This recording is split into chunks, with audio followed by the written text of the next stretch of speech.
Assalamualaikum warahmatullahi wabarakatuh. Perkenalkan, nama saya Sulti Buambona, kelas 5A. Di sini saya akan menjelaskan 10 contoh soal dalam evaluasi pembelajaran yang saya ambil dari mata pelajaran Bahasa Indonesia kelas 5 SD. Di sini saya akan menjelaskan yang pertama, yaitu soal pilihan ganda. Indikator pertama yaitu siswa mampu menemukan informasi penting dalam teks bacaan.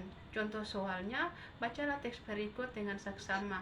Hewan-hewan memiliki berbagai macam cara untuk melindungi diri dari musuh. Misalnya, landak memiliki duri tajam yang dapat melukai musuh. Ular memiliki bisa yang dapat melumpuhkan musuh, sedangkan bunglon memiliki kemampuan untuk merubah warna kulitnya agar menyentuh dengan lingkungan sekitar. Pertanyaannya, manakah hewan yang memiliki kemampuan untuk mengubah warna kulitnya? A. Landak, B. Ular, C. Bunglon, D. Kucing. Jawaban yang benar adalah C. Bunglon. Indikator kedua yaitu siswa mampu menulis kalimat dengan menggunakan kata kerja yang tepat. Soalnya, tulislah kalimat yang menggunakan kata kerja membaca. A. Buku atau tebal, buku itu tebal. B. Saya sedang membaca buku. C. Buku itu di atas meja. D. Saya suka membaca buku. Jawabannya adalah B. Saya sedang membaca buku. Indikator ketiga yaitu siswa mampu memahami dan menerapkan kaidah penggunaan kata hubungan yang benar. Contoh soalnya yaitu pilihlah kata hubungan yang tepat untuk melengkapi kalimat berikut. Saya ingin pergi ke pantai, cuaca sedang cerah. A. Meskipun. B. Lalu. C. Tetapi. D. Karena. Jadi jawabannya adalah D. Karena. Saya ingin pergi ke pantai karena cuacanya sedang cerah. Indikator keempat yaitu siswa mampu memahami isi teks bacaan dengan baik. Contoh soalnya, bacalah teks berikut dengan saksama. Sejak kecil, Pak Hadi sudah gemar membaca. Ia membaca berbagai macam buku, melalui dari buku cerita, buku pelajaran, hingga buku tentang sejarah. Pak Hadi selalu menyempatkan waktu untuk membaca, bahkan saat sedang bekerja pun ia selalu membawa buku untuk dibaca. Berkat kegemarannya membaca, Pak Hadi memiliki banyak pengetahuan dan wawasan yang luas. Pertanyaannya, apa yang menjadi hobi Pak Hadi sejak kecil? A. Menulis, B. Bermain, C. Membaca, D. Bernyanyi. Jawabannya adalah C. Membaca. Indikator kelima yaitu siswa mampu mengidentifikasi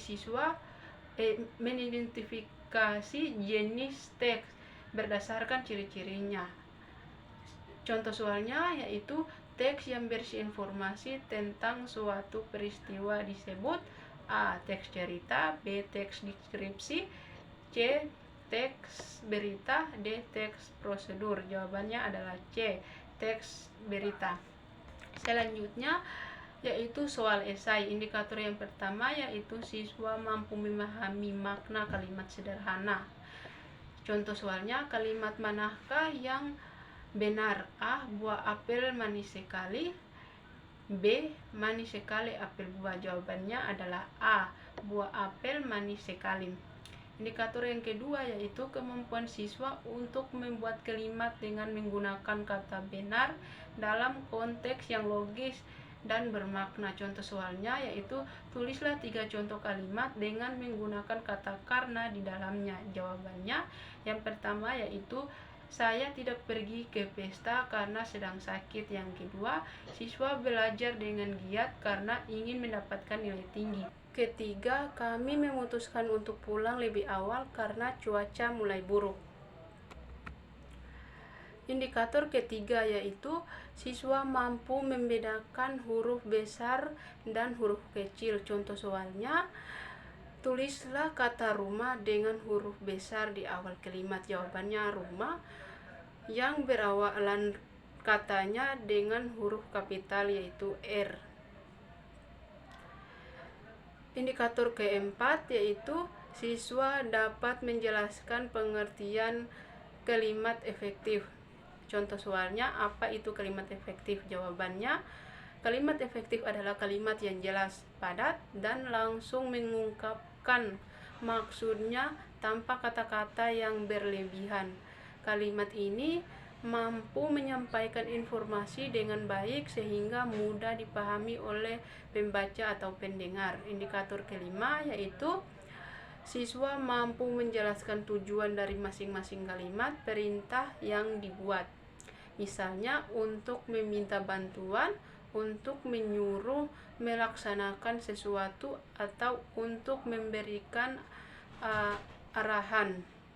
Contoh soalnya, jelaskan tujuan dari masing-masing kalimat perintah. Jawaban yang pertama yaitu tolong tutup jendela itu. Tujuannya adalah untuk meminta bantuan agar jendelanya ditutup. Yang kedua, bersiaplah untuk berangkat. Tujuannya adalah untuk menyuruh seseorang agar bersiap-siap melakukan sesuatu. Yang ketiga yaitu silakan duduk di sini. Tujuannya adalah untuk memberikan arahan kepada seseorang agar mengambil tempat duduk. Nah, baiklah, itulah sedikit penjelasan dari saya. Kurang dan lebih saya mohon maaf. Wassalamualaikum warahmatullahi wabarakatuh.